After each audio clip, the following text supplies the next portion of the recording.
आज़ाद कश्मीर में हुकूमत के ख़िलाफ़ अदम एतमाद को मौखर क्यों कर दिया गया, इसके पीछे क्या वजूहात हैं, इस पर आज तफसीली बात करेंगे। क्या आज़ाद कश्मीर की हुकूमत को मोहलत मिल गई है? क्या आज़ाद कश्मीर की हुकूमत जो है वो यही कंटिन्यू करेगी या पीपल्स पार्टी को दोबारा मौका मिलेगा? इस पर तफसीली बात। दूसरा एक बात करेंगे, पंजाब में हाल ही में एक तैनाती हुई है, एडिशनल आईजी रैंक है उनका, और पंजाब में ऑपरेशन के सरबराह वो बने हैं। उनके हवाले से भी एक खबर है मेरे पास, वो भी आपसे डिस्कस करूँगा। बराए मेहरबानी मेरा चैनल सब्सक्राइब कर लीजिए, बेल आइकन के बटन को दबा दीजिए, मैं आपका बड़ा मशकूर रहूँगा।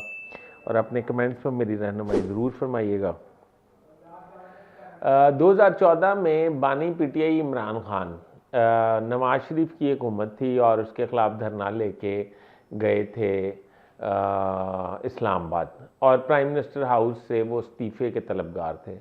काफ़ी अरसा इसी धरने पे लग गया। चौधरी निसार अली खान वज़ीर दाखिला थे, तो जब वो एहतजाज कर रहे थे और मार धाड़ की सियासत में मुलविस थे, उस वक्त उधर के एसएसपी ऑपरेशंस जो हैं वो थे मोहम्मद अली नेकोकार।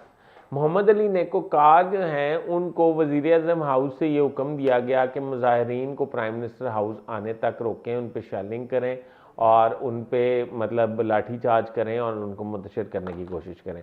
उस वक्त के आईजी जो थे, ताहिर आलम उनका नाम था, वो तो इस बात में आ गए थे और उन्होंने ये बात मान ली थी और ऐसा किया भी था। जबकि मोहम्मद अली नेकोकार ने मुज़ाहिरीन के हवाले से कोई भी रद्द-ए-अमल देने से इनकार कर दिया था, जिस पे इनके ख़िलाफ़ एक इंक्वायरी की गई थी। इन्हें शुरू में तो इन्हें सस्पेंड कर दिया गया था और फिर इनके ख़िलाफ़ इंक्वायरी की गई। इंक्वायरी के बाद इन्हें मुअत्तल करके हुकूमत से अपने ओहदे से या अपनी मुलाजमत से बर्खास्त कर दिया गया था।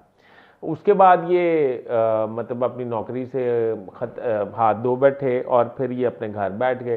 फिर उसके बाद पीटीआई की हुकूमत आ गई। पीटीआई की हुकूमत में इनकी इंक्वायरी हुई और दोबारा इन्होंने अपील की और अपील पे इन्हें बहाल कर दिया गया। और इनका वाहिद क्राइटेरिया इनका यही था कि ये पीटीआई के मुज़ाहिरीन के ख़िलाफ़ इन्होंने तशद्दुद की पॉलिसी नहीं अपनाई थी।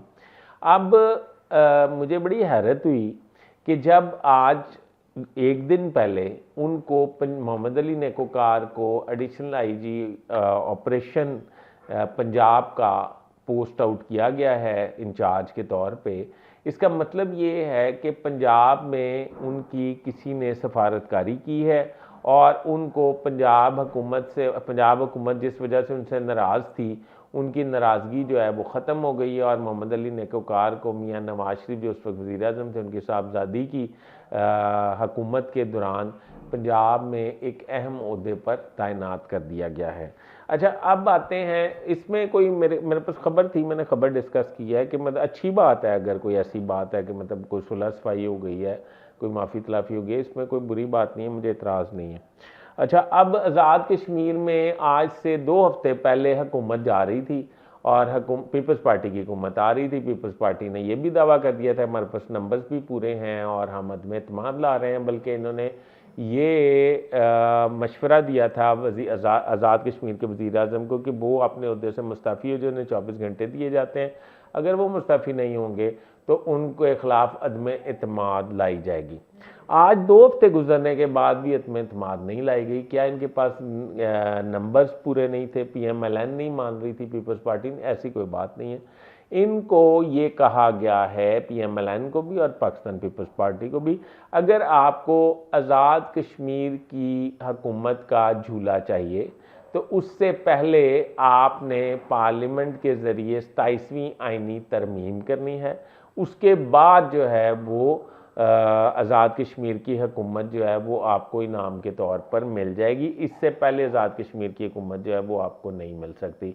और कहने वाले ये कहते हैं, रावी ये कहते हैं कि इस पे पीपल्स पार्टी ने तहफ़्फ़ुज़ात का इजहार तो किया है, पर मजबूरी है, उनके पास और कोई रास्ता नहीं है। उन्होंने इस बात पे आमादगी का इजहार कर दिया है कि वो पहले 27वीं आइनी तरमीम जो है वो करवाएंगे, जो आइंदा चंद रोज़ में होनी मतवक्को है। उसके बाद वो आज़ाद कश्मीर की हुकूमत ले लेंगे। कोशिश उनकी ये है कि नून लीग से गिलगित बल्तिस्तान की हुकूमत भी बार्गेन करके ले लें, पर अभी उस पर अभी डेडलॉक बाकी है, उस पर अभी कुछ तय नहीं हुआ। वैसे आज़ाद कश्मीर की हुकूमत इन्हें मिल जाएगी का बाद में जब 27वीं आइनी तरमीम हो जाएगी, इस वजह से ये डिले हो गई है और वज़ीर आज़म आज़ाद कश्मीर जो हैं वो अपने इक़्तिदार के मज़ीद दिन जो हैं वो गुजार रहे हैं। अभी तक के लिए इतना ही। अपने होस्ट फैसल हदीस पार्ट को इजाज़त दीजिए। अल्लाह हाफ़िज़।